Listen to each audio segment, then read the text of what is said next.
அஸ்ஸலாமு அலைக்கும் வரஹ்மத்துல்லாஹி வபரகாத்துஹு. இன்றைக்கி ஒரு ஆச்சரியமான விஷயத்தை பற்றி பார்க்க போகிறோம்.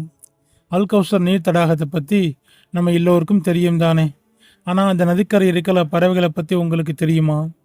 நபி ஸல்லல்லாஹு அலைஹி வஸல்லம் அவங்க கிட்ட அல் கௌசர் பற்றி கேட்டப்போ அது பாலை விட வெண்மையாகவும் தேனை விட இனிமையாகவும் இருக்கும்னு சொன்னாங்க. அது மட்டும் இல்லாமல் அங்கே சில அதிசயமான பறவைகள் இருக்கும்னு சொன்னாங்க. அந்த பறவைகளோட கழுத்து எப்படி இருக்கும் தெரியுமா? ஒட்டகத்தோட கழுத்து மாதிரி நீளமாகவும் கம்பீரமாகவும் இருக்குமாம். இதை கேட்ட உம்முடைய அல்லாஹ் அன்ஹா அவங்க ஆச்சரியப்பட்டு, யார் சொல்லலா, அப்படியானால் அந்த பறவைகள் ரொம்ப கொழுத்து செழிப்பாக இருக்குமே அப்படின்னு கேட்டாங்க. அதுக்கு நபி ஸல்லல்லாஹு அலைஹி வஸல்லம் அவங்க என்ன பதில் சொன்னாங்க தெரியுமா?